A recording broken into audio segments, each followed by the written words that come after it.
10 ದಿನದ ಸಮಗ್ರ ಅಧಿವೇಶನದ ಚರ್ಚೆಯನ್ನು ನೋಡೋಣ.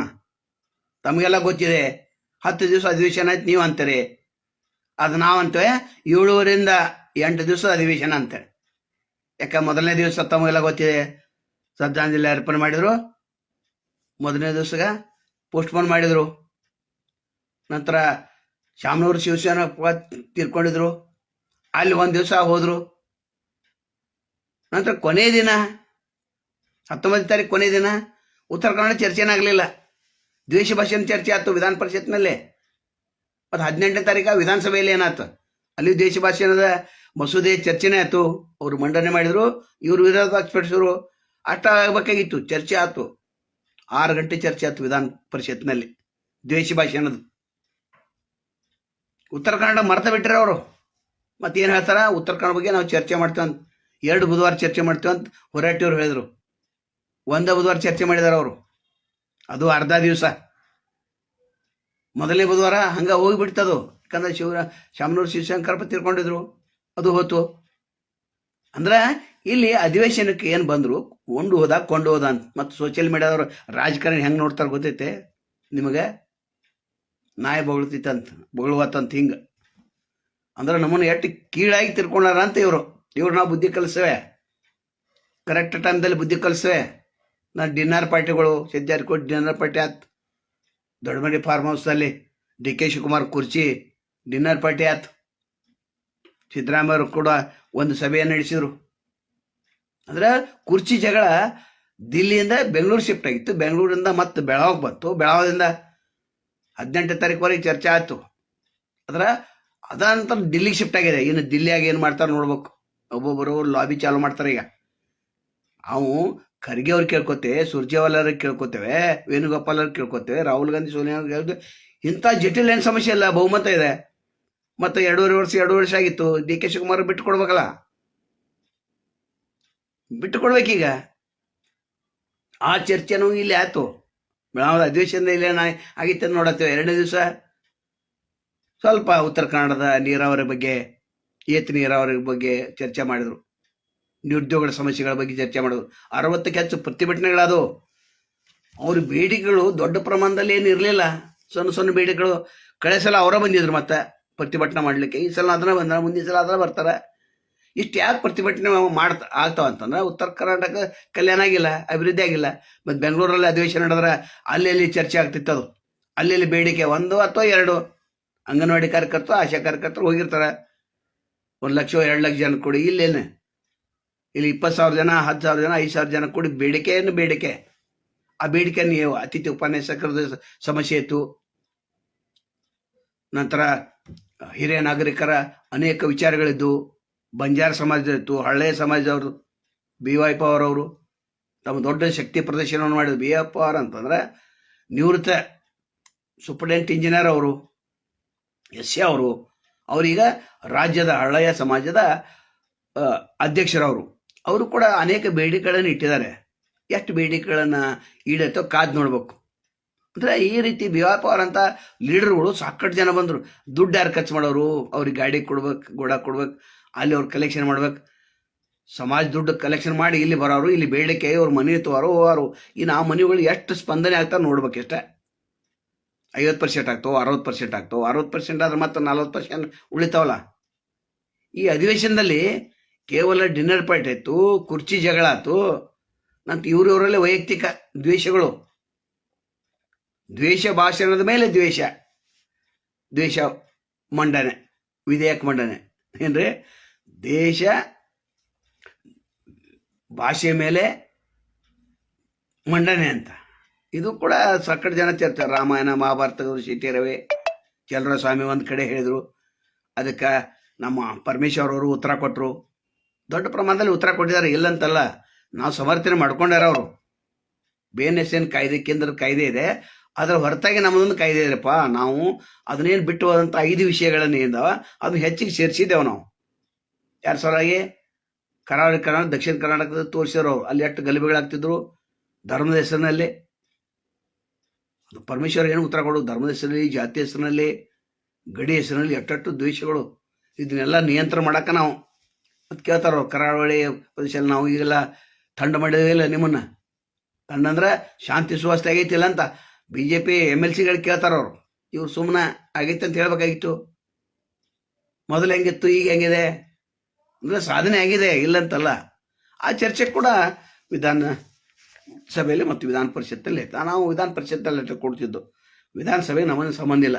ಯಾಕಂದ್ರೆ ಕೆಳಮನೆ ನಾವು ಮೇಲ್ಮನೆ ಚಿಂತಕ ಚಾವಡಿಯಲ್ಲಿದ್ದು ನಮ್ಮ ಕೆಲವೊಂದು ವಿಚಾರಗಳನ್ನು ಗೊತ್ತಿದ್ದವ್ರ ಮನೆಯಲ್ಲಿ ನಾವಿದ್ದು ಅದರಲ್ಲಿ ಕೋಟ್ಯಾಧೀಶರು ಬಂದು ಸೇರ್ಕೊಂಡು ಬಿಟ್ರಲ್ಲ. ಅಲ್ಲಿಯೂ ಕೂಡ 90% ಕೋಟ್ಯಾಧೀಶರ 10% ಚಿಂತಕರದ ಅವರಟ್ಟೆ ಚಿಂತೆ ಮಾಡತ್ತಾರ. ಇನ್ನೂ ಬಡವರು ಅದಾರ, MLCಗಳು ಬಡವರು ಅದಾರ.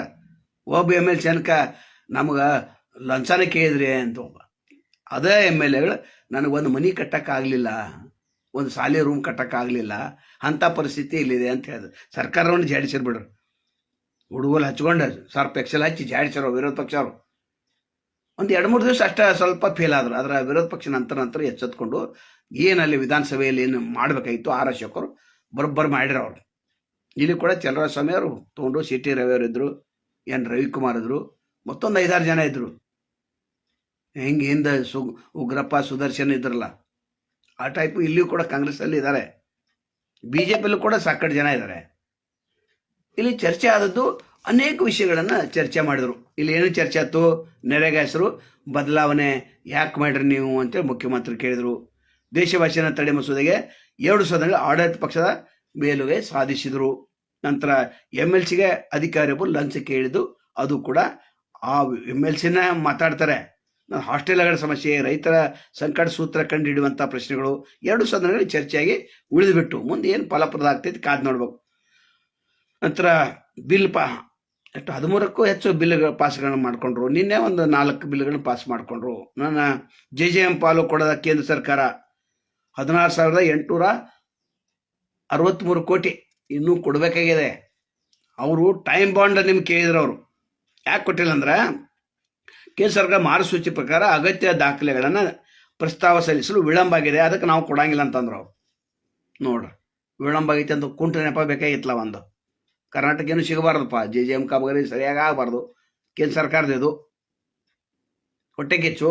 ನರೇಂದ್ರ ಮೋದಿ ಅವರು ಹೊಟ್ಟೆ ಕಿಚ್ಚು ಅಂತಾರೆ ಹೇಳ್ಬೇಕಲ್ಲ. ಮತ್ತಿನ್ನೇನು ಯಾವ ವಿಳಂಬ ಆಗಿತ್ತಂದ್ರೆ ವಿಳಂಬಕ್ಕೆ ಪತ್ರ ಬರೆದು ಅದಕ್ಕೆ ವಿವರಣೆ ಕೇಳಿ ಬೇಕು ಕೊಡ್ರಪ್ಪ 8 ದಿವಸದಲ್ಲಿ ಕೊಡ್ರಿ ನಾವು ಹಣ ಬಿಡುಗಡೆ ಮಾಡ್ತೇವೆ ಅಂತ ಹೇಳ್ಬೇಕಾಗಿತ್ತು. ಈಗ 16,863 ಕೋಟಿ JJMಗೆ ಬಂದಿಲ್ಲ. ಮತ್ತು ಸರ್ಕಾರ ಏನು ಮಾಡ್ಬೇಕ? ಮೊದಲ GSTನಿಂದ ಎಷ್ಟೋ GST ಸರಳೀಕರಣದಿಂದ 9,500 ಕೋಟಿ ಲಾಸ್ ಆಗಿದೆ. ಅದು ತುಂಬಬೇಕು, ಇದನ್ನು ತುಂಬಬೇಕು. ಮತ್ತು JJM ಕಾಮಗಾರಿಗಳ ಬಗ್ಗೆ ಕೇಂದ್ರ ಸರ್ಕಾರನ ಗಮನ ಹರಿಸ್ಬೇಕು. ಕರೆ ಇವರು ಪ್ರಸ್ತಾವನೆಯನ್ನು ಕರೆಕ್ಟಾಗಿ ಟೈಮ್ದಲ್ಲಿ ಕೊಡಬೇಕಾಗಿತ್ತು, ಕೊಡಲಿಲ್ಲ. ಇನ್ನು ಡಿನ್ನರ್ ಪಾರ್ಟಿ ನಮ್ಗೆ ಹೇಳಿದೆ. ಇನ್ನು ರಾಜ್ಯದ ಸಾಲ ಎಷ್ಟಿತ್ತಪ್ಪ ಅಂದರೆ 8 ಲಕ್ಷ ಕೋಟಿ ಅಷ್ಟು ಸಾಲ ಆಗಿದೆ ಕರ್ನಾಟಕದಲ್ಲಿ. ಈಗ ಸದ್ಯಕ್ಕೆ ಸಾಲ ಇದ್ದದ್ದು. ಸದನದ ಹೊರಗೆ ಹೋಗು ಈ ಬಾರಿಯೂ ಭಾರಿ ಪ್ರತಿಭಟನೆಗಳು ನಡೆದವು. ಇನ್ನು ಜಿಲ್ಲಾ ವಿಭಜನೆ ಹಂಗೆ ಕೂಯ್ತಲ್ಲ ಪಾಪ. ಪ್ರತಿ ಸಲ ಅಲ್ಲೇ ಮಿನಿ ವಿಧಾನಸೌಧದಲ್ಲಿ ಇಲ್ಲಿ ಸಂಜೀವ್ ಬಡಿಗೇರ, ನಂತರ ಹುಕ್ಕೇರಿ ಚಂದ್ರಕಾಂತ್ ಹುಕ್ಕೇರಿ ಸೇರಿದಂತೆ ನಂತರ ಹಂಜಿಯವರು ಭಾಳ ಜನ ಅಲ್ಲಿ ಹೋರಾಟ ಮಾಡಿದ್ರು. ಪ್ರತಿಭಟನೆ ಆಯ್ತು, ಎಲ್ಲ ಆಯ್ತು, ಹೋದರು. ಈಗೇನು ಒಂದು ಗುಡ್ ನ್ಯೂಸ್ ಏನು ಬಂದಿದೆ ಅಂದರೆ ಡಿಸೆಂಬರ್ 31ರೊಳಗೆ ಈ ತಾಲೂಕು ಮಾಡ್ಕೊರಪ್ಪ, ಜಿಲ್ಲಾ ಮಾಡ್ಕೋರಿ ಅಂತಂದಾಗ ಸ್ವಲ್ಪ ಪ್ರಕ್ರಿಯೆ ನಿನ್ನಿಂದ ಚಾಲು ಆಗಿದೆ. ಬೈಲುಂಗಲ್ ಕೆಲವೊಂದು ಹಳ್ಳಿಗಳನ್ನು ಇಲ್ಲಿ ಕೂಡಿಸ್ಬೇಕು, ಇಲ್ಲಿಂದ ಅಲ್ಲಿ ಕೂಡಿಸ್ಬೇಕು ನಡೆದೆ. ಅದು ಬಗೆಹರಿತಂದ್ರೆ ಇವರು ಜಿಲ್ಲಾ ಘೋಷಣೆ ಮಾಡ್ತಾರೆ. ಆದರೆ ಡಿಸೆಂಬರ್ದಲ್ಲಿ ಮಾಡುವಂಥ ಸಾಧ್ಯತೆ ಹೆಚ್ಚಿದೆ. ಯಾಕಂದರೆ ಈಗ 31ರೊಳಗೆ ಮಾಡ್ಬೇಕು, ಇದೇ ತಿಂಗಳೊಳಗೆ ಮಾಡ್ಬೇಕು ಅವರು. ಅದಕ್ಕೆ ನೋಡ್ಬೇಕು. ಈಗ ಆಗಲಿ ಅಂದ್ರೆ ಏನೂ ಆಗಂಗಿಲ್ಲ ಅಂತ. ಇನ್ನು ಬೆಳಗಾವಿ 2 ಕಿಲೋಮೀಟರ್ ರಿಂಗ್ ರೋಡ್ ರಸ್ತೆ, ಅದಕ್ಕೆ ಸಂಪುಟದ ಮತ್ತು ತೀರ್ಮಾನ ಆಯಿತು. ನಂತರ ಭೂ ಕಬಳಿಕೆ ಮುನವಳ್ಳಿ ತಾಲೂಕು ರಚನೆಗೆ ಆಗ್ರಹ ಹೊರಗಡೆ ಕೇಳಿ ಬಂತು. ಭೂ ಕಬಳಿಕೆ ಅಂತಂದ್ರೆ ದೊಡ್ಡ ಪ್ರಮಾಣದ ಕೆರೆಗಳರು, ಇವು ದೊಡ್ಡ ದೊಡ್ಡ ಪ್ರಭಾವಿಗಳು, ಭೂಗಳರು. ಗೋಮಾಳನ್ನು ಸಹಿತ ನುಂಗಿದವ್ರು ಅದಾರ ಬೆಳಗಾವಿ ಜಿಲ್ಲೆಯಲ್ಲಿ. ಗೋಕಾಕ್ ಹೋಗ್ಲ, ಗೋಮಾಳ ನುಂಗಿದವರು ಸಾಕಷ್ಟು ಜನ ಅದಾರ. ಗೋಕಾಕ್ ಅಷ್ಟ ಅಲ್ಲ, ಎಲ್ಲ ಕಡೆಗೆ ಗೋಮಾಳನ್ನು ಅಧಿಕೃತ ಮಾಡ್ಕೊಂಡಾರ. ತಹಶೀಲ್ದಾರ್ ಸೈಯದು ಅದು 770 ಕೋಟಿ ಗುಳು ಮಾಡಲ ಸೌಭಾಗ್ಯಲಕ್ಷ್ಮಿ ಸಕ್ಕರೆ ಕಾರ್ಖಾನೆ. ಅವರು ರಮೇಶ್ ಜಾರಕಿಹೊಳಿ ಅಲ್ಲಿ ಅದು ಗೋಮಾಳ ಜಾಗನೇ ಹೊಡೆದ್ರು ಫ್ಯಾಕ್ಟ್ರಿಗೆ. ಯಾರ್ದು ಹೆಸರು ಇವ್ರ ಫ್ಯಾಕ್ಟ್ರಿ ಆಯ್ತು. ಈಗ ಅದನ್ನು ಮಾರ್ಕೊಂಡ್ಬಿಟ್ರು. ಡಿ ಸಿ ಬ್ಯಾಂಕ್ದಿಂದ ಒಂದು 80 ಕೋಟಿ ತೆಗೆದ್ರು, ಅಲ್ಲೊಂದು 80 ಕೋಟಿ, ಕೊಲ್ಲಾಪುರದ ಒಂದು 80 ಕೋಟಿ, ಅದು ಯಾವಾಗ ತುಂಬಾರು? ಘಟ್ಟಪ್ರಭಾರದ 30 ಕೋಟಿ ಡಿ ಸಿ ಬ್ಯಾಂಕ್ ತುಂಬಬೇಕು. ಒಟ್ಟ ಇದು ಚರ್ಚೆ ಆಗಲಿಲ್ಲ. ಇದೇನು ವೈಯಕ್ತಿಕ ಏನು ಲೂಟಿ ಮಾಡಿದ್ರ ಇದು ಚರ್ಚೆ ಆಗಲಿಲ್ಲ. ಅದರ ಭೂಗಾಳರ ಬಗ್ಗೆ ಚರ್ಚೆ ಆಗುವಂತ ಹೊತ್ತಿನಲ್ಲಿ ಇದು ಕೂಡ ಚರ್ಚೆ ಆಗ್ಬೇಕಾಯ್ತಲ್ಲ. ಗೋಮಾಳ ಯಾಕೆ ಬಿಟ್ಟಿರ್ತಾರೆ? ಕಲ್ಪನೆ ಇದೆಯಾ ನಿಮ್ಗೆ ಹೊಡ್ಯಾಕ? ಮತ್ತು ಪಿ ಡಿ ಒಗಳು ಕೆಲವೊಂದು ಕಡೆ ಗೋಮಾಳ ಹೊಡೆದಾರ, ಅದ್ರ ಬಗ್ಗೆ ಚರ್ಚೆ ಆಗಲಿಲ್ಲ. ರಾಜ್ಯ ಒಟ್ಟು ಇಲಾಖಾ ನಿಗಮ ವಿಶ್ವವಿದ್ಯಾಲಯಗಳು 2,84,000 ಹುದ್ದೆಗಳು ಖಾಲಿ ಇದಾವ. ಅವು ಖಾಲಿ ಹುದ್ದೆ ತುಂಬಬೇಕಂದ್ರೆ ಮುಖ್ಯಮಂತ್ರಿ ಹತ್ರ ಹಂತ ಹಂತವಾಗಿ ನಾವು ತುಂಬಬೇಕಂತ ಹಣಕಾಸಿನ ಇಲಾಖೆಗೆ ನಾವು ಕೇಳ್ಕೊತೇವೆ, ನಂತರ ನಾವು ತುಂಬ್ತೇವಂತ. ಅದರಲ್ಲಿ ಹಣಕಾಸಿನ ಇಲಾಖೆ ನೀವಲ್ಲ ಫೈನಾನ್ಸ್ ಮಿನಿಸ್ಟರು, ನೀವ ಬಜೆಟ್ ಮಂಡನೆ ಮಾಡಾರಲ್ಲ. ನೀವು ಬಜೆಟ್ ಮಂಡನೆ ಮಾಡಿದಾಗ ನೀವು ಅಲ್ಲಿ ಪರಿಹಾರವನ್ನು ಕಂಡುಕೊಳ್ಬೇಕಾಯ್ತು. 2,84,000 ಹುದ್ದೆಗಳು ಖಾಲಿ ಅಂದ್ರೆ ಏನು? ಉತ್ತರ ಕರ್ನಾಟಕಕ್ಕೆ ಕೆಲವು ಮಂದಿ ಅಂದ್ರೆ ದಕ್ಷಿಣ ಕರ್ನಾಟಕಕ್ಕೂ ಇದೇ ಪರಿಸ್ಥಿತಿ ಅಂತ. ನಾವು ಕೆಲವರು ಉತ್ತರ ಕರ್ನಾಟಕ ನೀವು ಅಧಿವೇಶನ ಮಾಡಿರಲ್ಲ, ಈ ಅಧಿವೇಶನದ ಫಲಪ್ರದ ಏನಾಯ್ತಂದ್ರೆ ಉಂಡು ಹೋದ ಕೊಂಡು ಹೋದ. ಅಧಿಕಾರಿಗಳಿಗೆ ಲಾಭ ಆಯ್ತು, ಭ್ರಷ್ಟ ಅಧಿಕಾರಿಗಳಿಗೆ ಲಾಭ ಆಯ್ತು. ಜಿಲ್ಲಾ ಮಟ್ಟದ ಅಧಿಕಾರಿಗಳು ಪಾಪ ಅವರು ಇದನ್ನಷ್ಟ ತೊಳೆದು ಉಳಿದಿತ್ತದು. ಶಬ್ದ ಉಪಯೋಗ ಮಾಡಬಾರ್ದು. ಅಷ್ಟು ಅವ್ರು ಹೆಂಡತಿ ಬಿಟ್ಟು ಮಕ್ಕಳನ್ನ ಬಿಟ್ಟು ಇವ್ರದೇ 10 ದಿವಸ ಅಲ್ಲ 12 ದಿವಸ ಅವ್ರ ಮನೆಗೆ ಹೋಗಿ ಇತರ ಮನೆ ಹತ್ತದ ಬೆಂಗಳೂರು ಮನೆ ಹತ್ತತಕ್ಕ ಇದಾಯ್ತು. ಇನ್ನು ಭೀಮಪ್ಪ ಗಡದ ಹಿಡಿತೇನೆ ಅಂದಿದ್ರು ಯಾರು ಪ್ರಿನ್ಸಿಪಾಲ್ ಸೆಕ್ರೆಟರಿ. ಅವ್ರು ಡಿಕ್ಕಿ ಚೆಕ್ ಮಾಡ್ತೇವೆ ಅಂದರು. ಎಲ್ಲಿ ಡಿಕ್ಕಿ ಚೆಕ್ ಮಾಡ್ತಾರ? ತುಂಬ ಹೇಳೋದೊಂದು ಬಿಡೋದೊಂದು. ಆರ್ ಟಿ ಐ ಕಾರ್ಯಕರ್ತರು ಇದ್ದಾರೆ, ಅವ್ರ ಶಕ್ತಿ ತುಂಬ ಇಲ್ಲ, ಜನ ಶಕ್ತಿ ತುಂಬಿದ್ದಾರೆ. ಅವರು ಆರ್ ಟಿ ಐ ಕಾರ್ಯಕರ್ತ ಸರ್ಕಾರ ಕೂಡ ಅವರಿಗೆ ಒಂದು ಗನ್ಮ್ಯಾನ್ ಕೊಟ್ಟಿದೆ ಭೀಮಪ್ಪ ಗಡದವರಿಗೆ, ಧನ್ಯವಾದಗಳನ್ನ ಅರ್ಪಣೆ ಮಾಡ್ತೇವೆ. ಅವರು ಕೂಡ ಆರ್ ಟಿ ಐಲಿ ಹಾಕ್ತಾರ, ಬೆಳಕು ಚೆಲ್ತಾರ, ಜನ ಓದ್ತಾರ, ಜನ ಮರಿತಾರ. ಜನ ತರಾಟೆ ತೆಗೆದುಕೊಳ್ಬೇಕು, ಸರ್ಕಾರವನ್ನು ತರಾಟೆ ತೆಗೆದುಕೊಳ್ಬೇಕು. ಉತ್ತರ ಕನ್ನಡ ಬಂದಿರಬೇಕು. ಯಾಕಪ್ಪ ಅಂತ ಸೋಷಿಯಲ್ ಮೀಡಿಯಾದಲ್ಲಿ ಎಷ್ಟು ವೈರಲ್ ಆಗಬೇಕಾಗಿತ್ತು. ಇನ್ನೊಂದು ದಿವಸ ಹೆಚ್ಚು ಮಾಡ್ತೀವಿ ಅಂತ ಅಂದರು. ಅದು ಜನರ ಒತ್ತಡ ಬರಲಿಲ್ಲ. ಜನರ ಒತ್ತಡ ಬಂದಿದ್ರೆ ಇನ್ನೊಂದು ದಿವಸ ಹೆಚ್ಚು ಮಾಡ್ತಿದ್ರು ಅವರು.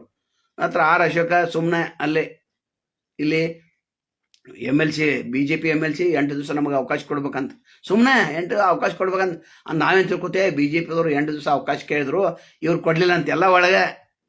ಮತ್ತು ಹೊರಟ್ಟಿಯವರು ಮೀಟಿಂಗ್ ಕರಿತಾರೆ, ಬೇಡಪ್ಪ ಮತ್ತು ಇದೇ ನಡೆಸುತ್ತೆ, ಸಾಕಾಗೈತಿ, ಪ್ರತಿಭಟನೆ ನೋಡಿರಲ್ಲೋ ದುಡ್ಡು ವೆಚ್ಚ ಆಗ್ತೈತಿ ಅಂತ ಹೇಳಿ ಅದನ್ನು ಏನು ಇದನ್ನ ಮಾಡಲಿಲ್ಲ. ನಾವೇನು ತಿಳ್ಕೋದು ಇನ್ನೊಂದು ದಿವಸ ಎಕ್ಸ್ಟೆಂಡ್ ಮಾಡ್ತಾರೆ, ಶನಿವಾರ ಮುಗಿಸಿ. ಇವತ್ತು ಪೂರ್ಣ ಚರ್ಚೆ ಉತ್ತರ ಕನ್ನಡ ತೆಗೆದುಕೊಳ್ಬೇಕಾಯ್ತು. ಓಡಿ ಹೋಗೋದ್ರಲ್ಲಿ ಸಾಕಾಯ್ತು ಇವರಿಗೆ. ಶಿವಕದಮ್ಮವ್ರೆ ಓಡಿ ಹೋದ್ರೆ ಇವರು ಅಂದ್ರೆ ಏನು ಲಾಭ ಮಾಡಿದ್ರು? ಲಾಭ ಯಾರಿಗಾಯ್ತು? ಭ್ರಷ್ಟ ಅಧಿಕಾರಿಗಳಿಗೆ ಲಾಭ ಆಯ್ತು, ವಿಠ್ಠಲ್ ಹೆಗಡೆ ಅಂತವ್ರಿಗೆ ಲಾಭ ಆಯ್ತು, ಲಾಡ್ಜಿಂಗ್ದವ್ರಿಗೆ ಲಾಭ ಆಯ್ತು, ಸ್ವೀಟ್ ಮಾರ್ಟ್ದವ್ರಿಗೆ, ಗೋಕಾಕ್ ಕರ್ನಾಟಕದವ್ರಿಗೆ ಲಾಭ ಆಯ್ತು, ಬೆಳಗಾವಿ ಕುಂದಾದವ್ರಿಗೆ ಲಾಭ ಆಯ್ತು. ಅಧಿಕಾರ ಏನು ಜಿಲ್ಲಾ ಮಟ್ಟದ ಅಧಿಕಾರಿ 34 ಜಿಲ್ಲಾ ಮಟ್ಟದ ಅಧಿಕಾರಿ ಅವ್ರ ಕಿಶೆನ ಖಾಲಿ ಆಯ್ತು. ಅವರು ಕಲೆಕ್ಷನ್ ಮಾಡಿದ್ರು. ಅವರು ಅಂಗನವಾಡಿ ಟೀಚರ್ ಕಡೆಯಿಂದ, ನಂತರ ಸಹಾಯಕರ ಕಡೆಯಿಂದ ಅವ್ರು ಮಾಡಿದ್ರು. ಕಾರ್ಮಿಕರ ಇಲಾಖೆ, ಎಲ್ಲ ಇಲಾಖೆ, ರೇಷ್ಮೆ ಇಲಾಖೆ, ಎಲ್ಲ ಇಲಾಖೆಯಿಂದ ಕೇಳಂತಿರ್ತಾರಲ್ಲ ಪಾಪ. SD FDC ಒಂದು 10,000 20,000 ಇಟ್ಕೊಂಡಿರ್ತಲ್ಲ, ಅದನ್ನು ಕಸ್ಕೊಂಡು ಅವ್ರಿಗೆ ಬಡದು ಅಂದ್ರೆ ಹಾವನ್ನು ಬಡದು ಹದ್ದಕ್ಕೆ ಹಾಕಿರಂತ ಇದರ ಅರ್ಥ. ಇನ್ನು ಈ ನಡುವೆ DK ಶಿವಕುಮಾರ್ ಅವರ ಖಾಸಗಿ ಕಾರ್ಯದರ್ಶಿ ಕಾರ್ ಬೈಕ್ಗೆ ಸೌದತ್ತಿ ಪಟ್ಟಣ ಬಳಿ ಡಿಕ್ಕಿ ಹೊಡಿತು, ಗಂಭೀರ ಗಾಯ ಆಗಿದೆ ಅಂತ. ಇನ್ನೇನು ನೋಡ್ಬೇಕು ಅದು ಏನಾಗ್ತೈತೆ ಅಂತ. ಮುಚ್ಚಿ ಹಾಕ್ತಾರ ಅವ್ರು. ಯಾಕಂದ್ರೆ ಲಕ್ಷ್ಮಣ್ ಸವದಿ ಮಗನೂ ಡ್ರೈವಿಂಗ್ ಮಾಡಿದ್ದ, ಅವಾಗೂ ಮುಚ್ಚಿ ಹಾಕಿದ್ರು. ಎಲ್ಲಿ ಮುಚ್ಚಿ ಹಾಕಕ್ಕೆ ನಂಬರ್ 1 ನಾನು ಓಡಿಸಾತಿಲ್ಲ ಅಂತ ಆ ಫುಟೇಜ್ ಇವು ಎಲ್ಲ ಟಿವಿದಾಗ ನೇರವಾಗಿ ಬಂದ್ರು ಇವ್ರು ಮುಚ್ಚಿ ಹಾಕ್ತಾರ. ಯಾಕಂದ್ರೆ ಹೋಗ್ತಾರ ಮರುದಿವಸ ಅಲ್ಲಿ ರೊಕ್ಕ ಕೊಡ್ತಾರ, ಎಷ್ಟಾಗಿತ್ತು ಅಷ್ಟು ರೊಕ್ಕ ಕೊಡ್ತಾರ, ಅದನ್ನ ಬಂದ್ ಮಾಡ್ತಾರ. ಇದನ್ನ ಮಾಡೋರು ಇವರು. ದೊಡ್ಡ ರಾಜಕಾರಣಿ ಆಕ್ಸಿಡೆಂಟ್ ಮಾಡಿದ್ದು ಎಲ್ಲಿ ಯಾರು ಕಂಡು ಹಿಡಿತಾರೆ? ಯಾರು ಕಂಡು ಹಿಡಿಯಂಗಿಲ್ಲ. ಮುಸ್ಕೊಂಡು ಅವ್ರವ್ರು ಮುಸ್ಕೊಂಡ್ರಂತ ಪೊಲೀಸರು. ನಂತರ ಎಲ್ಲ ಜನ ಮರಿತಿತ್ಲ, ಅವಾಗ ರಿಪೋರ್ಟ್ ಹಾಕಿಬಿಡ್ತಾರೆ. ಇವ್ರು ಇದಾಯ್ತು. ರಾಜಕಾರಣಿಗಳು ಕಾನೂನು ಮಾಡ್ತಾರೆ. ಯಾರಿಗೆ? ಎಲ್ಲರಿಗೆ ಕಾನೂನು ಅನ್ವಯ ಅಂತ ಹೇಳ್ತಾರೆ. ಆದರೆ ಶ್ರೀಮಂತರಿಗೆ ಎಟ್ಟ ಕಾನೂನು ಅನ್ವಯ, ಬಡವರಿಗೆ ಎಲ್ಲಿ ಕಾನೂನು ಅನ್ವಯ ಆಗ್ತೈತೆ? ದ್ವೇಷ ಭಾಷೆ ಅಂತ ತೆಗೆದ್ರಪ್ಪ. ಈಗ ನಮ್ಮ ಅಂತಾರೋ ಮಾತಾಡಂಗಿಲ್ಲ ಇನ್ನು ಮುಂದೆ. ಮೊದಲು ಯಾರಿಗೆ ಲಾಭ ಆತ? ಸರ್ಕಾರ ವಿರುದ್ಧ ಪ್ರಶ್ನೆಗಳ ಸುರಿಮಳೆಯನ್ನು ನಾವು ಸುರಿಸ್ತೇವೆ, ಏನು ಮಾಡ್ರಿ ಅಂತೇಳಿ. ಇನ್ನು ಕೇಳೋದು ಬಂದಲ್ಲ ಈಗ. ಮತೀಯ, ಲಿಂಗ ತಾರತಮ್ಯ, ದ್ವೇಷ ಭಾಷಣೆ ಅದೆಲ್ಲ ಮುಂದೆ ಆಗೋದಿಲ್ಲ ಅಂತ. ತರ್ರಿ ಕಾನೂನು ತರಕ್ಕೆ ಅಡ್ಡಿ ಇಲ್ಲ. ಆದರೆ ಯಾವ ಉದ್ದೇಶ ಇಟ್ಕೊಂಡು ತಂದಿರಿ ನೀವು? BJP ಹನಿಲಿಕ್ಕೆ ಈ ಕಾನೂನನ್ನು ತಂದಿರಿ ಅಂತ ನಾವು ಹೇಳ್ತೇವೆ. ಅವ್ರಿಗೂ ಅದನ್ನ ಅಂದರು, ವಿರೋಧ ಪಕ್ಷ ಹನಿಲಿಕ್ಕೆ ಇವ್ರು ಕಾನೂನು ತಂದ್ರಿ, ನಾನು ಯಾರಿಗೂ ಅನ್ಸೋದಿಲ್ಲ. ವಿರೋಧ ಪಕ್ಷ ನಾಯಕ ಹೇಳಿದ್ರು ನೋಡ್ಬೇಕು. ಅವರು ಚಲುವರಾಯ ಸ್ವಾಮಿ ಹೇಳಿದ್ರು ನೋಡಿ, ನಾನು ಯಾರಿಗೆ ಅನ್ಸೋದಿಲ್ಲ, ನೀವೇನು ಬೆಕ್ಕದು ಮಾಡ್ಕೊರಿ, ಬೆಕ್ಕಂತ ಕಾನೂನು ಅಂತಾರ್ರಿ ಅಂತ. ಅಂದ್ರೆ ಗದ್ದಲ ಮತ್ತು 6 ತಾಸು ಚರ್ಚೆ ಮಾಡ್ರಿ ವಿಧಾನ ಪರಿಷತ್ನಲ್ಲಿ. ನಿನ್ನೆ ಉತ್ತರ ಕನ್ನಡ ಬಗ್ಗೆ ಅವರು ಇವ್ರು ಚರ್ಚೆನೇ ಇಲ್ಲ, ಮರ್ತು ಬಿಟ್ರ ಅವ್ರ. ಬರೀ ಗಂಭೀರ ಚರ್ಚೆ ಅಂತ. ಏನು ಚರ್ಚೆ ನಿಮ್ಮದು? ಇದು ಮಾಡ್ಕೋರಿದ್ರೆ ಕಾಯ್ದೆ ಅಲ್ಲಿ ಮಾಡ್ಬೇಕಾಗಿ ಮೊದಲನೇ ದಿವಸ ತರಬೇಕಾಗಿತ್ತು. ಕಾಂಗ್ರೆಸ್ ಅವ್ರನ್ನ ಕೇಳ್ತಾ ಇದು ಬಿಲ್ಲನ್ನು, ಈ ಮಸೂದೆಯನ್ನು ತರಬೇಕಾಗಿತ್ತು, ಚರ್ಚೆ ಮಾಡೋಕೆ ಅವಕಾಶ ಇರ್ತಿತ್ತು. ಒಂದೊಂದು ತಾಸು ಒಂದೊಂದು ದಿವಸ ಚರ್ಚೆ ಅವಕಾಶ ಕೊಡಬೇಕಾಗಿತ್ತಪ್ಪ. ಪ್ರಶ್ನೋತ್ತರ ವೇಳೆಯಲ್ಲೋ ಶೂನ್ಯ ವೇಳೆಯಲ್ಲೋ ಯಾವುದೋ ಒಂದು ಪಾಯಿಂಟ್ ಆಫ್ ಆರ್ಡರು ಯಾವುದೋ ಒಂದು ಸಾಕಟ್ಟು 68 ಅಡಿಯಲ್ಲಿ ತರ್ಲಿಕ್ಕೆ ಬರ್ತಿತ್ತು ಅದು ಚರ್ಚೆ. ಯಾವುದೋ ಒಂದು ವಿಷಯ ನಮಗೆ ಗೊತ್ತಿಲ್ಲ, ಅದು ಕಾನೂನು ಯಾವುದು. ನಿಮ್ಮ ವಿಧಾನ ಪರಿಷತ್ತಲ್ಲಿ ಏನು ಕಾನೂನು ಇದೆ ಸ್ವಲ್ಪ ಒಂದು 50% ಅಟ್ಟ ಗೊತ್ತಿದೆ. ಆ ಕಾಯ್ದೆ ಅಡಿಯಲ್ಲಿ ಇದನ್ನು ದ್ವೇಷ ಭಾಷೆ ಚರ್ಚೆ ಆಗಬೇಕಾಗಿತ್ತು. ಚರ್ಚೆಗೆ ಟೈಮ್ನ ಕೊಡಲಿಲ್ಲ ಅವ್ರಿಗೆ, ವಿರೋಧ ಪಕ್ಷದವ್ರಿಗೆ. ಕೊಟ್ಟಿದ್ರೆ ನಿಮ್ಮ ಬಂಡವಾಳ ಹೊರಗೆ ಬರ್ತಿತ್ತು. ಅದಕ್ಕೆ ಸಮರ್ಥನೆ ಏನು ಅಂತೆ ಜಿ ಪರಮೇಶ್ವರು ಗೃಹ ಸಚಿವರು ಭಾಳ ಉತ್ತರವನ್ನು ಮಾರ್ಮಿಕವಾಗಿ ಕೊಟ್ಟರು. ಅದ್ರ ಮುಂದೆ ಪೊಲೀಸರಿಗೆ ಹಬ್ಬದ ಊಟ ಆತ್ಲ, ಹೊಗ್ಗಿ ಊಟ ಕೊಟ್ಟಂಗೆ ಆತ್ಲ. ಮತ್ತೆ ಮೊದಲ ಅವ್ರು ಅಲ್ಲಿ ಇಲ್ಲಿ ಕಲೆಕ್ಷನ್ ಮಾಡ್ತಾ ಇರ್ತಾರ, ಇದೊಂದು ದೊಡ್ಡ ಕಲೆಕ್ಷನ್ ಆತ್ಲ. ನೀ ದ್ವೇಷ ಭಾಷಣ ಮಾಡಿದಪ್ಪ, ಮತ್ತು ಅದೇನೈತಿ ನಾನ್ ಬೇಲೇಬಲ್ ಐತೆ, ಅದು ಬೇಲೇಬಲ್ ಅಲ್ಲ, ಜಾಮೀನು ರಹಿತ, ಜಾಮೀನು ಸಹಿತ ಅಲ್ಲ, ಜಾಮೀನು ರಹಿತ ಅಂತಂದ್ರೆ ಕಠೋರವಾದಂಥ ಕಾನೂನು ಅಂತಂದ್ರೆ ಇದು ಯಾರಿಗೆ ಲಾಗ ಆಗ್ತಿತ್ತಂದ್ರೆ, ಈ ಕೆಲವೊಂದು ಕೇಂದ್ರ ಸರ್ಕಾರದವ್ರು ಕೆಲವೊಂದು ಮಂದಿನ ಒಳಗೆ ಹಾಕಿರಲ್ಲ, ಒಳಗೆ ಹಾಕಿ ಇಟ್ಟಿದಾರಲ್ಲ, ಒಬ್ಬೊಬ್ಬರು ಬಿಡುಗಡೆ ಮಾಡಿ ಬರತ್ತಲ್ಲ 11 ವರ್ಷದಿಂದ. ಅದು ನಂತರ ಎಮರ್ಜೆನ್ಸಿ ಟೈಮ್ದಾಗ ಎಷ್ಟು 12 ಲಕ್ಷ ಹೋರಾಟಗಾರನ ಜೈಲಿಗೆ ಇಟ್ಟಿದ್ರು ಅವರು. ನಸಬಂದಿ ಮಾಡಿದಂಗೆ ಆತ್ಲ. 1 ಕೋಟಿ ನಸಬಂದಿ ಮಾಡಿದನು ಸಂಜಯ್ ಗಾಂಧಿ. ಆ ಟೈಪ್ ಇದು ಕಾನೂನು, ಇದು ಕರಾಳ ಕಾನೂನು, ಇದು ಯಮನ ಕಾನೂನು ಅಂತ ಕೆಲವೊಂದು ಮಂದಿ ಹೇಳಿದ್ರು. ಅಂಥ ಕಾನೂನಕ್ಕೆ 6 ತಾಸು ತೊಗೊಂಡ್ರಿ ನೀವು. ಸದನ ಎಷ್ಟು ಖರ್ಚಾತೇನು ಗೊತ್ತಾಯ್ತು? ಒಂದು ಮಸೂದೆ ಮಾಡ್ಲಿಕ್ಕೆ ಒಂದೊಂದು ತಾಸು ಚರ್ಚೆ ಮಾಡಿದ್ರೆ ಅದು ಮಸೂದೆನೂ ಚರ್ಚೆ ಆಗ್ತಿತ್ತ. ಉತ್ತರ ಕನ್ನಡದ 5 ತಾಸು ಉಳಿತಿತ್ತಲ್ಲ. ನೀವು ಗಂಟೆ ಬಿಡ್ತೀರಿ 3 ಗಂಟೆಗೆ ಸದನವನ್ನು ಮುಂದೂಡಲಾಗಿದೆ ಅಂತ. ಆಯಿತು, 3 ಗಂಟೆಗೆ ಬರಬೇಕಾಗಿತ್ತು, 3:15ಕ್ಕೆ 3:30ಕ್ಕೆ ಯಾಕೆ ಅರ್ಧ ತಾಸು ಲೇಟ? ಮತ್ತು ಸಭಾಧ್ಯಕ್ಷರು ಘೋಷಣೆ ಮಾಡಿದ್ರು 3 ಗಂಟೆಗೆ ಸದನ ಮತ್ತೆ ಸೇರುತ್ತದೆ. ಗದ್ದಲ ಆಯ್ತಂದ್ರೆ 10 ಮಿನಿಟ್ ನಂತರ ಸದನವನ್ನು ಮುಂದೂಡಲಾಗಿದೆ ಅಂತ. 10 ಮಿನಿಟದ ಬರ್ತೀರಿ ನೀವು, 25 ನಿಮಿಷ. ಒಂದು ಸಣ್ಣ ಸಾಲಿ ಹುಡುಗ ಗಂಟೆ ಬಡ್ಕೊಳ್ಳಿ ಒಳಗೆ ಹೋಗ್ತಿತ್ತು. ಅದು ನೀವೇನ್ರಿ ಗಂಟೆ ಬಾರ್ಸತ್ತಿರ್ತೈತೆ ನೀವೇನು ದಾದನೇ ಇಲ್ಲ ಗಂಟೆಗೆ. ನಿಮ್ಮ ವಿಧಾನಸಭೆ ಮತ್ತು ವಿಧಾನ ಪರಿಷತ್ಗೆ ಯಾವ ರೀತಿ ಶಿಸ್ತಿದೆ ಅಲ್ಲಿ ನೋಡ್ತಾರೆ. ಹುಡುಗರನ್ನ 50,000 ನೋಡಿದ್ರೆ 60,000 ಹುಡುಗರು ನೋಡ್ರಿ ಅಂತ ಇನ್ನು ಡಾಟಾ ತೆಗೆದು ಹೇಳ್ತಾರಲ್ಲ. ಏನು ನೋಡ್ರಿ, ಅವ್ರು ಜಗಳ ನೋಡಕ್ಕೆ ಹೋದ್ರಿ ನೀವು ಸಾಲಿ ಹುಡುಗರು. ನಾವು ಕೇಳತ್ತೆ ಈ ಮಾಸ್ತರ್ಗಳು ಪಿಕ್ನಿಕ್ ಬೇಕಾಗಿತ್ತು, ಇವರಿಗೆ ಪಿಕ್ನಿಕ್ ಟೂರ್ ಆತ್ಲ. ಮತ್ತು ಮಕ್ಕಳಿಗೆ ಏನು ತೋರಿಸ್ಬೇಕಾಗಿತ್ತು? ಏನೋ ದೇವಸ್ಥಾನೋ, ಯಾವುದೋ ಒಂದು ಇಂಡಸ್ಟ್ರಿಯೋ, ಯಾವುದೋ ಒಂದು ಲಾಲಬಾಗೋ ಅದು ತೋರಿಸೋದು ಬಿಟ್ಟು ಇವ್ರನ್ನ ತೋರಿಸಿದಾರೆ. ಸುವರ್ಣ ಹೊರಗೆ ನೋಡಿದ್ವು, ಅವು ಸೆಲ್ಫಿ ತಕ್ಕೊಂಬಂದು ಅದ್ರ ಒಳಗೆ ಏನು ನೋಡಿರೋ ನಾವು ಕೇಳಿದ್ವು. ನಾವು ಏನು ಮಾಡಿರೋ, ಏನು ನೋಡ್ಯಾರ ಅಂತ. ಏನಿಲ್ರಿ ನೋಡಿದ ಅಂತ. ಏನು ನೋಡಿರೋ ಏನಿಲ್ಲ. ಅವ್ರು ಜಗಳ ನೋಡಕ್ಕೆ ಹೋಗಿದ್ರಿ ಇವರು. ಅಂದ್ರೆ ಇವರು ಬಂದು ಇಲ್ಲಿ ಶಾಲೆಗೆ ಜಗಳ ಆಡಾರು. ಏನ್ರಿ ಗಂಟೆ ಬಡ್ಕೊಂಡು ನಾನು ಒಳಗೆ ಬರ್ಬೇಕೇನ? ಅಲ್ಲಿ ಶಾಸಕರನ್ನ ಗಂಟೆ ಹೊಡೆದು 15-20 ನಿಮಿಷ ಒಳಗೆ ಹೋಗಿಲ್ಲ, ನಾವ್ಯಾಕ್ರಿ ಅಂತ ಕೇಳೋರು ಹುಡುಗರು. ಮಾಸ್ತರ್ ಉತ್ತರ ಏನು ಕೊಡವಲ್ಲ. ಅಂದರೆ ಹೆಡ್ ಮಾಸ್ಟರ್ ತಪ್ಪಿದಾಗ ಇಡೀ ಸದನ ಸಹಿತ ತಪ್ಪಿದ್ದಾರೆ. ಹೆಡ್ ಮಾಸ್ಟರ್ ಕೂತಿರ್ತಾನೆ, ರೂಲಿಂಗ್ ಮಾಡಿಸ್ತಿರ್ತಾನೆ. ರೂಲಿಂಗ್ ಯಾರು ಕಿಮ್ಮತ್ತು ಕೊಡ್ತಾರೆ? ಸದನದಲ್ಲಿ ಅನೇಕ ಸ್ವಾರಸ್ಯಗಳ ಚರ್ಚೆ ಅದ. ನಾ ಮಾತಾಡ್ಬೇಕಾದ್ರೆ 1 ತಾಸು ಮಾತಾಡ್ತಾನೆ ಶಿವಕದನ ಈ ವಿಧಾನಸಭೆಯಲ್ಲಿ ಮತ್ತು ವಿಧಾನ ಪರಿಷತ್ ಏನೇನಾಯ್ತಂತ. ನಮ್ಮನ್ನು ಸ್ವಲ್ಪ MLC ಮಾಡಿ ನೋಡ್ರಿ. ಯಾರೋ ರಾಜ್ಯಪಾಲನ 12 ಸೀಟ್ ಇರ್ತಾವಲ್ಲ, ಅದರಲ್ಲಿ ಸಮಾಜ ಸೇವಕ ಅಂತ ಮಾಡ್ರಿ, ಅಥವಾ ಹಿರಿಯ ಪತ್ರಕರ್ತ ಅಂತ ಮಾಡ್ರಲ್ಲ. ತೋರಿಸ್ತಾನೆ ಇವ್ರಿಗೆ ಸರ್ಕಾರ ಅಂದ್ರೇನು, ಜನ ಅಂದ್ರೇನು, ಜನ ಟ್ಯಾಕ್ಸ್ ಹಣ ಅಂದ್ರೇನು, ಹೆಂಗೆ ಖರ್ಚು ಮಾಡಬೇಕು, ಯಾವ ರೀತಿ ಶಿಸ್ತು ಕಾಪಾಡ್ಬೇಕು ಹೇಳ್ತೇವಲ್ಲ ನಾವು. ವಾಟ ನಾಗರಾಜ್ ಒಬ್ಬರೇ ಇದ್ರು ಇಡೀ ಗಡ ಗಡ ಗಡ ಗಡ ನಡುತ್ತಿರ್ತದು ಕನ್ನಡ ಸಲುವಾಗಿ. ಈಗಲೇ ಯಾರು ಕನ್ನಡ ಸಲುವಾಗಿ ಯಾರು ಮಾತಾಡೋದಾರೆ? ಇರಲಿ, ಅದು ಸಮಗ್ರವಂತ ಚರ್ಚೆ ಆಗ್ಬೇಕಂತ ಅನೇಕ ವಿಷಯಗಳಿದ್ದು. ಇವ್ರಿಗೆ ಟೈಮೇ ಸಿಗಲಿಲ್ಲ. ಇನ್ನೊಂದು 8 ದಿವಸ ಮಾಡಿದ್ರೆ ಈಗೇನು ಮಾಡತ್ತಾರ, ಮುಂಗಾರು ಅಧಿವೇಶನ ಮಾಡ್ಬೇಕಂತ ಪ್ಲ್ಯಾನಿಂಗ್ ಮಾಡತ್ತಾರಂತ. ಮಾಡಂಗಿಲ್ಲ, ಬರೀ ಹೇಳೋದ್ರು. ಅಂದ್ರೆ ನಮಗೇನ ಇನ್ನು ಮುಂಗಾರು ಅಧಿವೇಶನ ಬರ್ತೀವಿ ಬಾ 10 ದಿವಸದಲ್ಲಿ ಮತ್ತೆ ಅಧಿವೇಶನ ನಡೆಸೋರ್ದ ಅಂತ. ಸುಮ್ಮನೆ ಅವಾಗ ಎಷ್ಟು ಖರ್ಚಾಗ್ತೈತೆ? ಅವಾಗ ಒಂದು 25 ಕೋಟಿ. 25 ಕೋಟಿ ಆ 25 ಹಳ್ಳಿ ಕೊಟ್ಟಿದ್ರೆ ಉದ್ಧಾರ ಆಗ್ತಿತ್ತಲ್ಲ. ಶಿವಕದಮ ಹೇಳ್ತೇವೆ ನಾವು. ಆ ಸುವರ್ಣಸೌಧ ಸುತ್ತಮುತ್ತೇನೋ 15-20 ಹಳ್ಳಿಗಳಿದ್ವಲ್ಲ, 20 ಹಳ್ಳಿಗಳು 20 ಕೋಟಿ ಕೊಟ್ಟರೆ ಆಗ್ತಿತ್ತಲ್ಲ. ನೀವು ಯಾಕೆ ಬೇಕು ಅಧಿವೇಶನ ನಡೆಸಕ್ಕೆ? ಎಷ್ಟೋ ಹಳ್ಳಿಗಳ ಉದ್ಧಾರ ಆಗ್ತಿದ್ದಲ್ಲ. 13ನೇ ಅಧಿವೇಶನ ಎಷ್ಟೊತ್ತು 100 ಕೋಟಿಗಿಂತ ಹೆಚ್ಚು ಖರ್ಚಾಗಿದೆ. ಆ ಸೌಧ ಕಟ್ಟಕ್ಕೆ 500 ಕೋಟಿಗೆ ಹೆಚ್ಚು ಖರ್ಚಾಗಿದೆ. ನಂತರ ಪ್ರತಿ ವರ್ಷ 5ರಿಂದ 6 ಕೋಟಿ ನಿರ್ವಹಣೆಗೆ ಖರ್ಚಾಗ್ತಾ ಇದೆ, ಕಸ ಗುಡಿಸ್ಲಿಕ್ಕೋ ಒರೆಸ್ಲಿಕ್ಕೋ ಮಾಡ್ಲಿಕ್ಕೋ. ಇಷ್ಟೆಲ್ಲ ಆಗಿ ಉತ್ತರ ಕನ್ನಡದವ್ರಿಗೆ ಏನು ಸಿಕ್ತು? ಏನೂ ಇಲ್ಲ. ಮತ್ತು ನಾವೇನು ಕೇಳ್ತೇವೆ? ಉತ್ತರ ಕನ್ನಡ ಶಾಸಕರು 96 ಶಾಸಕರಿಗೆ ಏನು ಕೇಳಿದ್ದು? ನೀವು ಮೀಟಿಂಗ್ ಯಾಕೆ ಮಾಡಲಿಲ್ಲಪ್ಪ? ಅಧಿವೇಶನ ಪ್ರಾರಂಭಕ್ಕಿಂತ ಮೊದಲು 6ನೇ ತಾರೀಕು 7ನೇ ತಾರೀಕು ಮೀಟಿಂಗ್ ಮಾಡಿರಿ, ಒಂದು ನಿಮ್ಮ ಬೇಡಿಕೆನ ಪಟ್ಟಿ ಮಾಡಿರಿ, ಆ ಹಂತವಾಗಿ ಅಲ್ಲಿ ಚರ್ಚೆಗೆ ಇಡ್ರಿ. ಒಂದು ದಿವಸ 8 ಜನ ಚರ್ಚೆ ಮಾಡೋದು, ಇನ್ನೊಂದು ದಿವಸ 8 ಜನ ಚರ್ಚೆ ಮಾಡೋದು, ಒಂದೊಂದು ವಿಷಯ ಬಗ್ಗೆ ಅವ್ರಿಗೆ ಬೆಂಬಲ ಕೊಡೋದು, ಅದು ಏನು ಮಾಡಲಿಲ್ಲ. ನಂತರ ನಮ್ಮ MLC ಪ್ರಕಾಶ್ ಹುಕ್ಕೇರಿ ಕೆಲವೊಂದು ಮಾತಾಡಿದ್ರು ಅಷ್ಟೇ. ಅವ್ರು ಏನು ಹೆಚ್ಚು ಮಾತಾಡ್ಲಿಕ್ಕೆ ಬರೋಂಗಿಲ್ಲ. ಈಗ ಸ್ವಲ್ಪ ಕೆಲವೊಂದು ವಿಷಯಗಳು ಮಾತಾಡಿದ್ರು, ಅನೇಕ ವಿಷಯಗಳು ಮಾತಾಡಿದ್ರು. ಅಭಯ್ ಪಟೇಲ್ ಮಾತಾಡಿದ್ದಾರೆ, BJP ಅವರು ಶಾಸಕರು ಮಾತಾಡಿದ್ದಾರೆ. ಬೆಳಗಾವಿ ಜಿಲ್ಲೆ ಒಂದು 70% ಶಾಸಕರು ಮೌನ ಇದ್ರು. ಅವರು 30% ಶಾಸಕರು ಅಷ್ಟ ಮಾತಾಡಿದ್ದಾರೆ. ಅದು ಎಂಥ ಮಾತು? 4 ಮಾತು ಅಷ್ಟೇ. ಇವ್ರಿಗೆ ಎಷ್ಟು ಬರ್ತೈತಿ? 1 ತಾಸು ಭಾಷಣ ಮಾಡಕ್ಕೆ ಬರೋಂಗಿಲ್ಲ.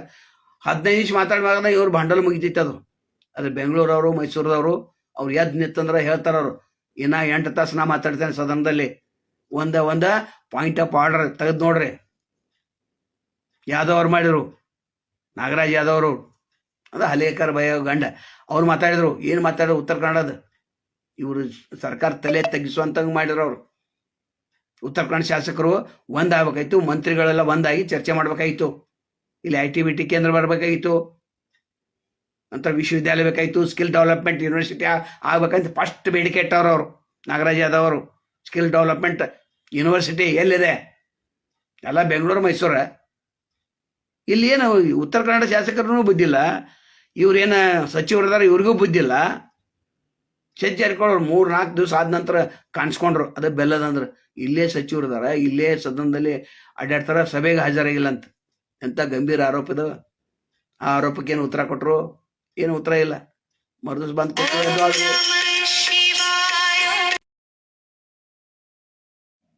ಇಲ್ಲಿ ಗುರುತಿನ ಚೀಟಿಗಾಗಿ ಹಕ್ಕಿ ಪಕ್ಕಿ ಜನಾಂಗದವರು ಕೂಡ ಅಲ್ಲಿ ಅರ್ಜಿ ಸಲ್ಲಿಸಿದ್ರು. ಏನು 37 ಲಕ್ಷ ವಸತಿ ರೈತರ ಕರ್ನಾಟಕದಲ್ಲಿದ್ದಾರೆ. 37 ಲಕ್ಷ ಇನ್ನೂ ಮನಿ ಇಲ್ಲ ಅವರಿಗೆ.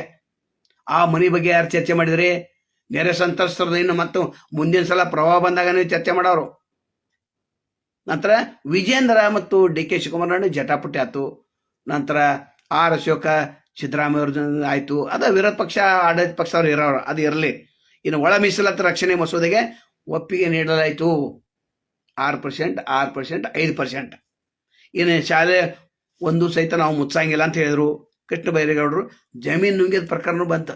ಅವರು ನಮ್ಮ ಪಿತ್ರಾರ್ಜಿತ ಆಸ್ತಿ ಅಂತ ಅವ್ರು ಅಂದರು. ನಾವೇನು ತಿಳ್ಕೋದು? ಕೃಷ್ಣ ಬೈರೇಗೌಡರು ಒಳ್ಳೆ ವಾಗ್ಮಿ, ಶಾಸಕ, ಒಳ್ಳೆ ಇದನ್ನ ಟ್ರೈನ್ದಲ್ಲಿ ಬರ್ತಾರೆ ಒಳ್ಳೆ. ಆದ್ರೆ ಅವ್ರದ ಜಮೀನು ಪ್ರಕರಣವನ್ನು ಒಬ್ಬರು ಎತ್ತಿಬಿಟ್ರು. ನಂತರ ಸಭಾಧ್ಯಕ್ಷ ಹೊರಟ್ಟಿ ಅವ್ರ ಮೇಲೆ ಒಂದು ಕೇಸ್ ಬಂತು. ಯಾದವ್ ಅವರು, ನೀವು ಸಚಿವಾಲಯದಲ್ಲಿ ನೇಮಕಾತಿಯಲ್ಲಿ ನೀವು ಭ್ರಷ್ಟಾಚಾರ ಮಾಡಿದ್ರಿ ಅಂತ. ಸಭಾಧ್ಯಕ್ಷರ ಮೇಲೆ ಬಂದಾಗ ಏನು ಮಾಡೋದು? ಇಂಥ ಚರ್ಚೆ ಅಲ್ಲಿ ನಡೆದು ಯತ್ನಾಳಿಗೆ CM ಅವರು ಸಂವಿಧಾನ ಪಾಠ ಅಂತ ಹೇಳಿಕೊಟ್ರು. ಸಂವಿಧಾನ ಪಾಠ ಏನಿದೆ ಶಿವಕದಮ್ಮ ಇಂಗ್ಲೀಷಲ್ಲಿ ನಮಗೆ ಬರಂಗಿಲ್ಲ, ಆದರೆ ಇಂಗ್ಲೀಷಲ್ಲಿ ಕನ್ನಡದಲ್ಲಿ ಇದ್ದರೆ ನಾವು ಉತ್ತರ ಕೊಡ್ಬೋದಿತ್ತು. ಉತ್ತರ ಕನ್ನಡ ಜ್ವಲಂತ ಸಮಸ್ಯೆಗಳ ಬಗ್ಗೆ ಹೆಚ್ಚಿಗೆ ಚರ್ಚೆಗೆ ಅವಕಾಶ ಬೇಕಾಗಿತ್ತು, ಅವಕಾಶ ಸಿಗಲಿಲ್ಲ. ಇನ್ನು ಕಾಂಗ್ರೆಸ್ ಸೇವಾ ದಳ ತರಬೇತಿಗೆ ಘಟಪ್ರಭದಲ್ಲಿ ಪ್ರಾರಂಭ ಮಾಡ್ತಾರಂತೆ. 2 ಕೋಟಿಲಿ ಕಟ್ಟಿದ್ದಾರೆ. ಅಂದ್ರೆ RSS ಪರ್ಯಾಯವಾಗಿ ಇನ್ನು ಮಾಡೋರು. ಇಲ್ಲಿ ಜಿಲ್ಲಾ ಆಯಿತು, ಇನ್ನೂ ಒಂದು 100 ಕಚೇರಿನ ಮಾಡಿಲ್ಲ. DK ಶಿವಕುಮಾರ್ ಹೇಳಿದ್ರು 100 ಕಚೇರಿನ ಮಾಡ್ಬೇಕಪ್ಪ ಜಿಲ್ಲಾ ಮಟ್ಟದಲ್ಲಿ. ಏನು ಇಲ್ಲ, ಬರೀ ಹೇಳೋರು ಹೋಗೋರಾಯ್ತು. ಇನ್ನು MSP ರೇಟ್ ಬಗ್ಗೆ ಅಲ್ಲಿ ಕೇಂದ್ರ ಸರ್ಕಾರದಲ್ಲಿ ಒಂದು ನಿರ್ಣಯ ಆಗ್ತಾ ಇದೆ. 31 ರೂಪಾಯಿನ 1991ರಲ್ಲಿ ಸಕ್ಕರೆ ದರ ಇತ್ತು, ಅದನ್ನು 41 ರೂಪಾಯಿ 66 ಪೈಸೆಗೆ ಮಾಡ್ಬೇಕಂತ ಬೇಡಿಕೆ ಇಟ್ಟಿದ್ದಾರೆ. ಆ ಬೇಡಿಕೆ ಇಸ್ಕಾ ಅಂತ ಒಂದು ಸಂಘಟನೆ, ಇಡೀ ರಾಷ್ಟ್ರೀಯ ಸಂಘಟನೆ, ಅದು ಅಲ್ಲಿ ಒಂದು ಬೇಡಿಕೆ ಇಟ್ಟರು. ಇಲ್ಲಿ ಕಬ್ಬಿನ ಬಿಲ್ ಬಗ್ಗೆ ಏನು ಚರ್ಚೆನೇ ಆಗಲಿಲ್ಲ. ಎಷ್ಟು ಕೊಡಬೇಕು, ಎಷ್ಟು ಬಿಡಬೇಕು, ನಾವು ಕೊಡಂಗಿಲ್ಲ, ನಾವೇನು ಕೊಡಂಗಿಲ್ಲ ಅಂತ ಅಂದರು. ಏನು ಮುಖ್ಯಮಂತ್ರಿ ಬೇಡಿಕೆ ಇಟ್ಟಿದಾರಲ್ಲ ಸರ್ಕಾರ ಮಾಡಿದ್ದು, ಅದನ್ನು ಕೋರ್ಟಿಗೆ ಹೋಗಿದ್ದಾರೆ ಇವರು ಸಕ್ಕರೆ ಫ್ಯಾಕ್ಟ್ರಿ ಮಾಲೀಕರು. ಅನೇಕ ವಿಷಯಗಳ ಬಗ್ಗೆ ಚರ್ಚೆ ಮಾಡಬೇಕಾಯ್ತು. ಈಗ ಮುಗಿಸೋಣ, ಯಾಕಂದ್ರೆ 2ನೇ ವಿಡಿಯೋದು 3ನೇ ವಿಡಿಯೋಕ್ಕೆ ಮತ್ತೆ ಬರ್ತೇವೆ. ನಮಸ್ಕಾರ. ಎಷ್ಟು ಚರ್ಚೆ ಮಾಡೋದು ಅಷ್ಟೇ, ಮತ್ತೇನು 10 ದಿವಸದ ಎಲ್ಲ ಹೇಳಿದಿಲ್ಲ, ನಾವು ಎಲ್ಲ ಹೇಳಿದ್ದೇವೆ, ಏನು ಬಿಟ್ಟಿಲ್ಲ. ಒಂದೇ ಒಂದು ಪಾಯಿಂಟ್ ಬಿಟ್ಟಿಲ್ಲ ನಾವು. ನಿನ್ನೆ ದೇಶ ಭಾಷೆಂದು ಎರಡು ಸಲ ಮಾಡಿದ್ದೇವೆ ನಾವು ವಿಡಿಯೋಗಳನ್ನ. ನಮಸ್ಕಾರ.